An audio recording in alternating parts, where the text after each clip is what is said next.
In this lecture, we will explore Proverbs chapter 4, verses 1 through 9.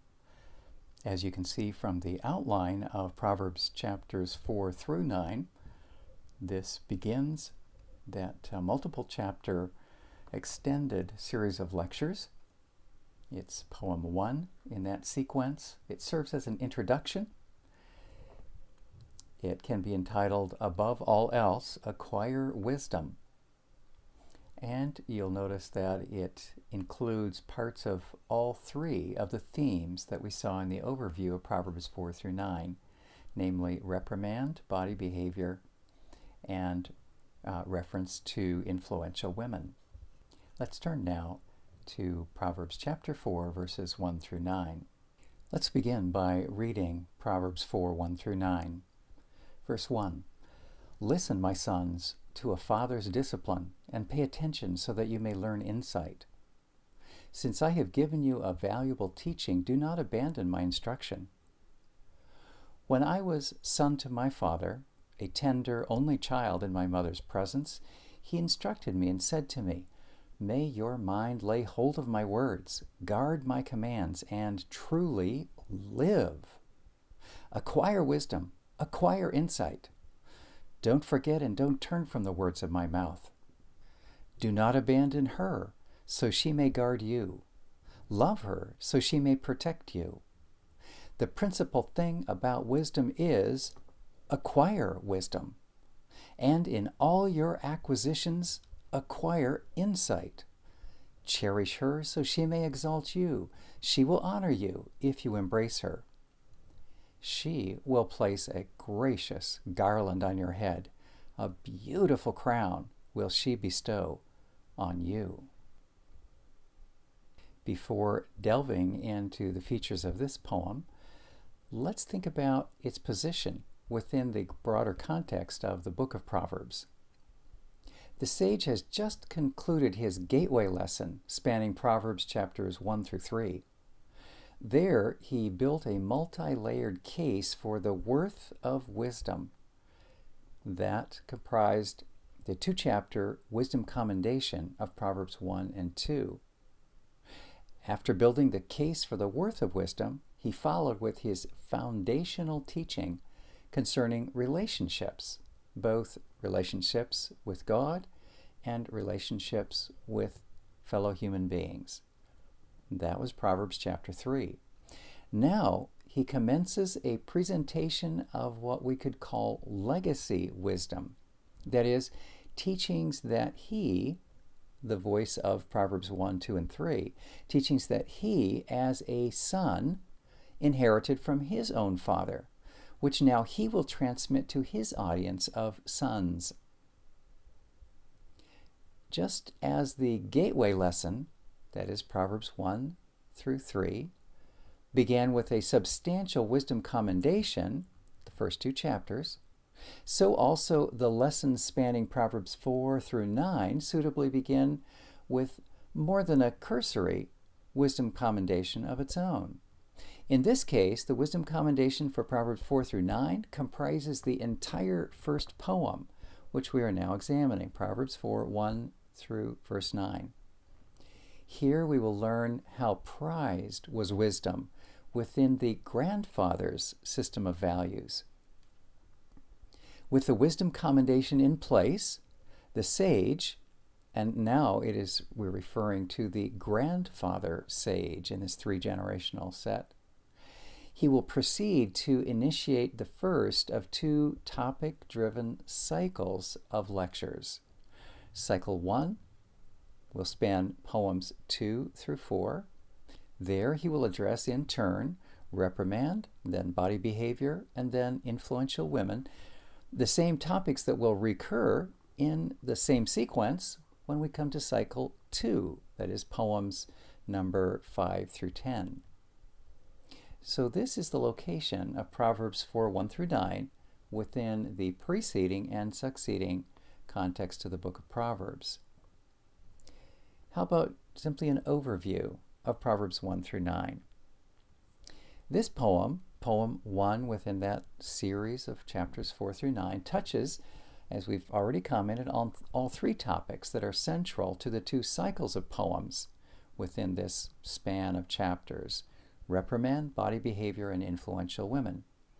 Consequently, it operates as an effective introduction to all of Proverbs 4 through 9. However, its primary contribution lies in the manner in which it drums home the towering importance of acquiring wisdom. The father establishes this priority in his own summons and wisdom commendation, and here we're referring to chapter 4, the first two verses. Thereupon, his own father, who in the generational sequence is the grandfather sage, artfully repeats that same principle, adding reciprocal rewards as incentive for acquiring wisdom. That's Proverbs 4, 3 through 9. Let's focus our attention next on the outline that you see just to the right of the column labeled translation. You'll notice that this poem breaks neatly into two sections. The first is the father's summons, and then at verse 3 we shift to the grandfather's inaugural teaching. Admittedly, verse 3 itself sets the scene, as you see in heading 2a. Then the grandfather's voice we begin to hear partway into verse 4. Within section 1, please notice that we have block A, then block B, and then block A prime. We'll talk about this as an envelope structure, where A is echoed to a degree in block A prime. Incidentally, since this is a fairly short poem, the blocks, whereas they do accurately represent and convey a subdivision of the sections, the higher order, they're pretty short, much shorter than some of the longer lectures, sometimes just a fragment of a verse, even as in the case of block 1a prime, that's only half of verse 2, the second half. Turn your attention please to section 2, the grandfather's inaugural teaching on life's primary task, verses 3 through 9. This one's comprised of 3 blocks, A, B, and C. Block A is brief. Block B stretches over 2 verses, and of those the second one is divided in half because there is some mirroring of information there once again. This envelope structure seems to be function once again. So we have 2b1, and that would be verse 4, and then 2b2, half of verse 5, and then 2b1 prime, the last half of verse 5, which echoes in sentiment verse 4.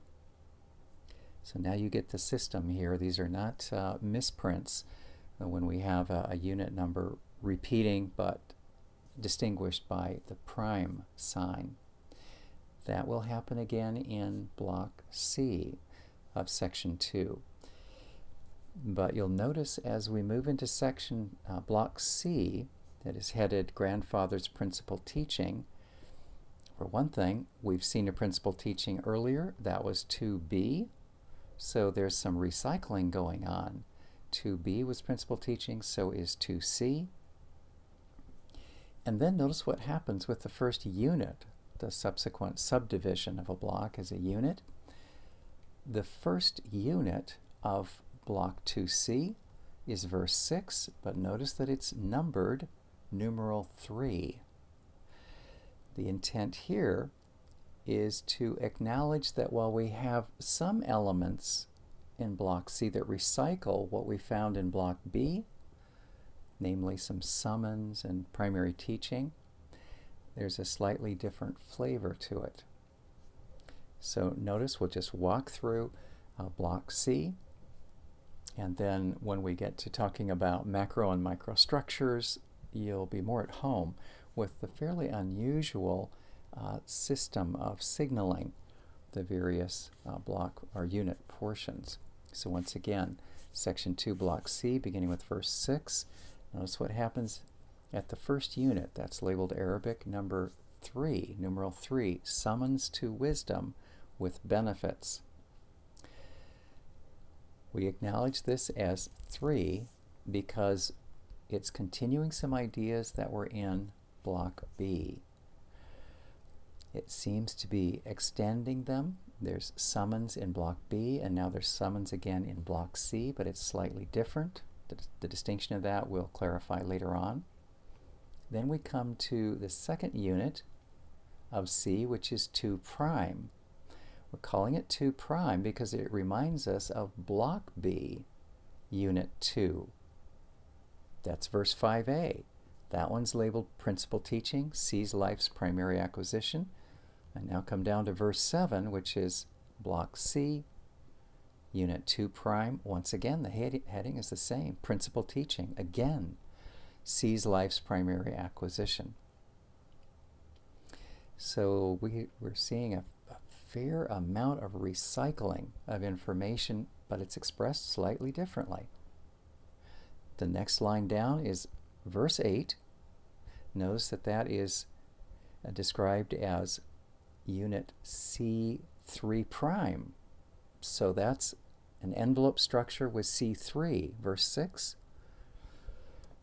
And then we come to the last verse of the poem, verse 9, which stands apart from the remainder, the prior material of Block B, so it earns the designation Unit 4. All right, I just wanted to walk through that in a kind of a preface manner so that you'd have a sense of what's going on. Stay with me, and we'll now turn to macro and microstructural features, but now you've had some orientation. Consider first macrostructural features. There's really only one that relates to section 1, that's verses 1 and 2, and section 2, the balance of the poem, verses 3 to 9. That one macrostructural feature is this. We have summons in the first section, followed by actual content or teaching.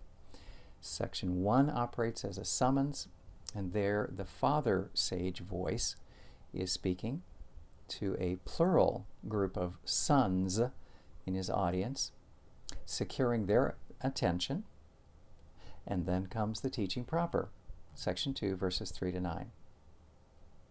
How about microstructural features? First off, we have an envelope pattern within section 1, within verses 1 and 2, and it runs like this. The summons that comprises section 1 follows an envelope or a small inclusio. First piece and last piece are running on the same wavelength, same content. An inclusio pattern there.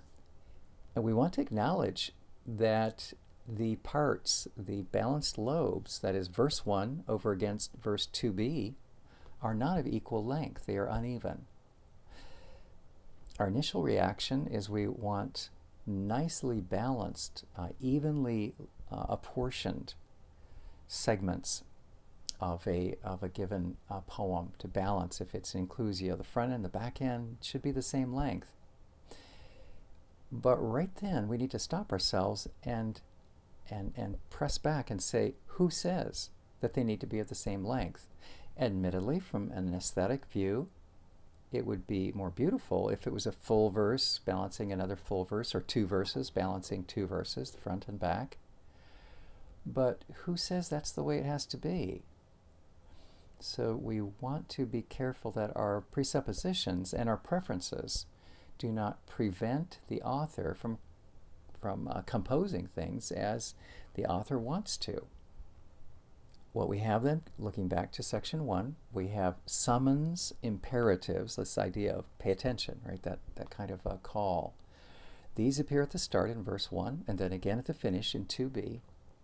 What's sandwiched between them is the rationale supporting both of those imperatives, imperatives in 1 and imperative in 2b. That rationale consists only of the first half of verse 2.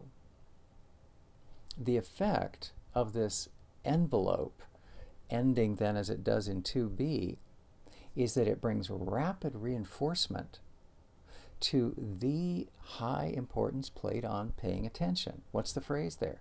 Notice chapter 4, verse 2b reads, "Do not abandon my instruction." It's like a quick stitch to go back and say the same thing as verse 1, but to say it in compressed fashion. I guess you'd say there's kind of an intensity to it in its brevity. The next microstructural feature is an envelope pattern. Again, this, however, is happening within section 2, that is somewhere in the span of verses 3 to 9. The inaugural message coming from the grandfather, which we find in verses 3 to 9, then employs a similar envelope pattern, yet it's doubled. As with what we saw in section 1, the paired limbs, front and back, are uneven in length.